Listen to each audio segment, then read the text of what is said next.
Umair bin Sa'ad radhiyallahu anhu adalah putra dari salah seorang sahabat Ahlu Badar, yang juga mengikuti berbagai pertempuran lainnya bersama Nabi Shallallahu Alaihi Wasallam, Sa'ad Al-Qari radhiyallahu anhu.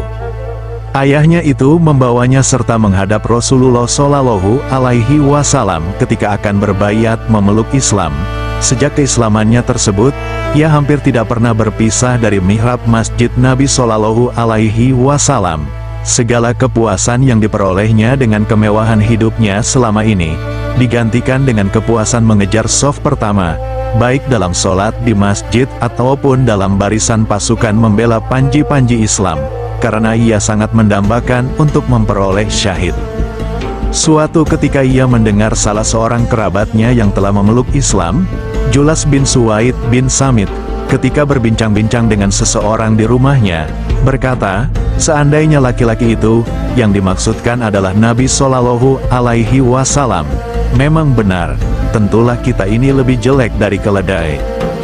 Julas memang memeluk Islam karena ikut-ikutan saja, tidak karena kesadarannya sendiri. Saat itu sebagian besar dari anggota kabilahnya telah berbaiat memeluk Islam. Karena merasa tersendiri dan terkucil di antara kerabat-kerabatnya, ia pun akhirnya ikut-ikutan memeluk Islam. Apa yang dikatakan Julas tersebut, bagi Umair sangatlah merendahkan dan menghinakan Nabi Shallallahu Alaihi Wasallam.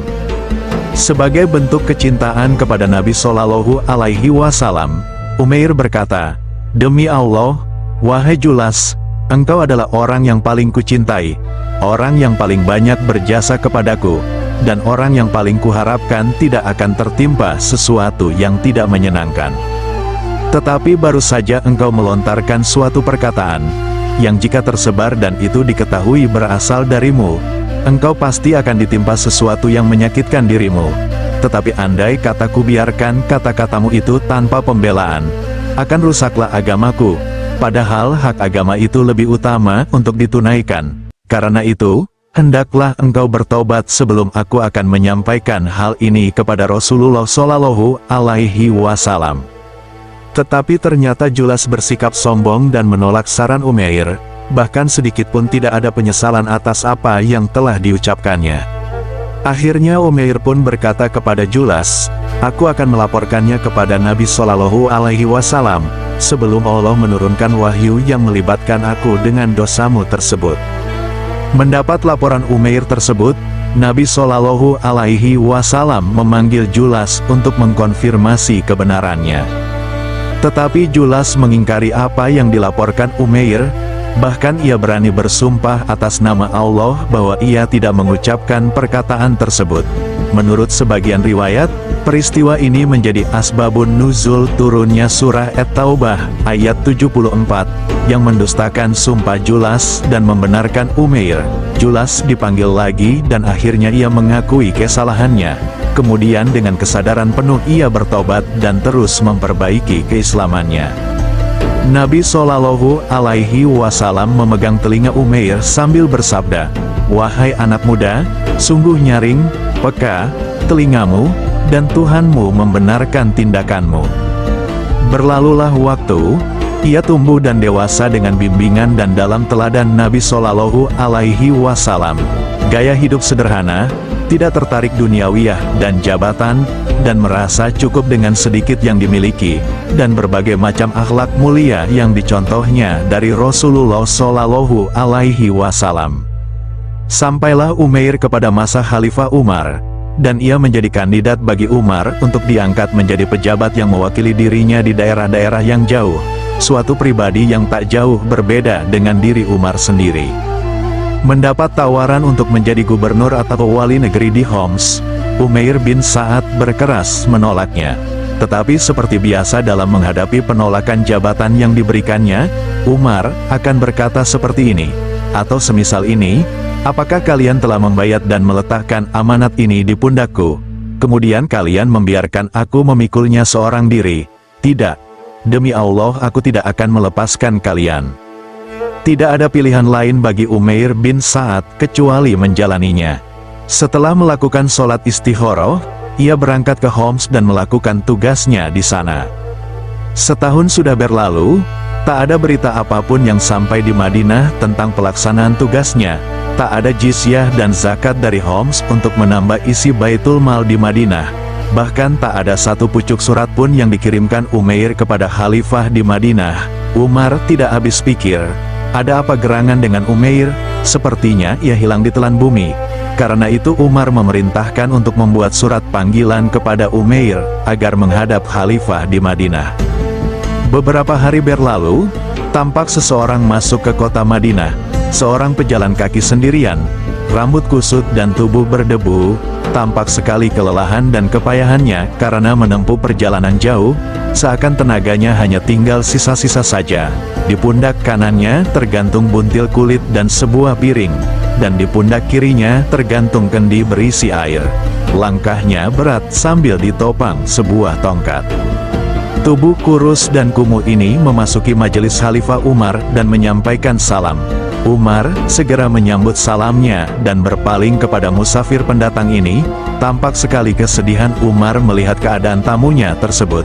Ia berkata, "Apa kabar wahai Umair?"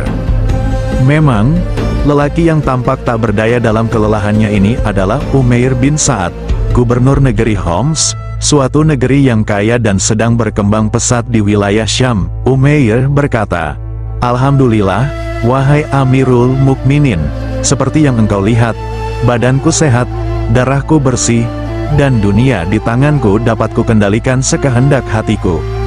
"Apa yang engkau bawa itu?" tanya Umar.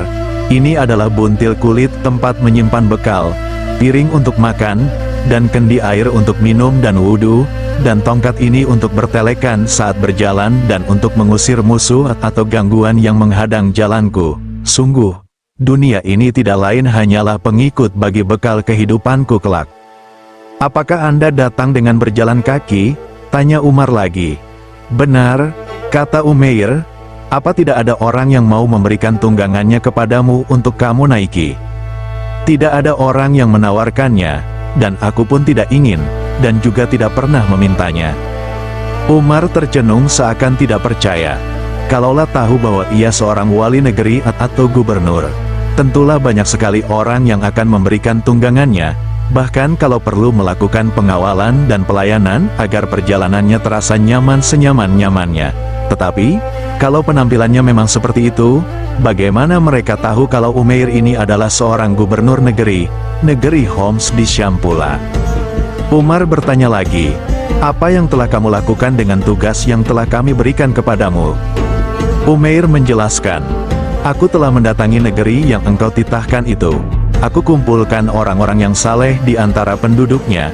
Sebagian kuangkat dan kutugaskan untuk mengumpulkan jizyah dan zakat. Sebagian lainnya lagi kuangkat dan kutugaskan untuk membagikan kepada yang tak mampu, serta dibelanjakan di tempat yang wajar untuk kepentingan mereka bersama.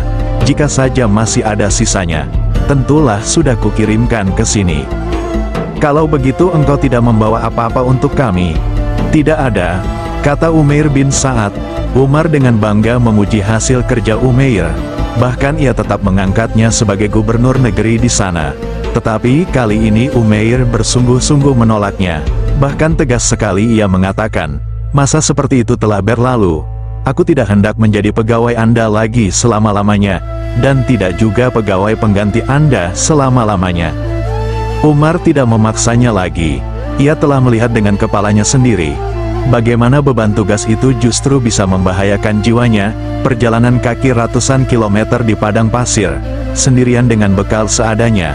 Hanya saja Umar sering berkata, "Aku ingin sekali mempunyai beberapa orang seperti Umair, untuk membantuku melayani kepentingan kaum muslimin."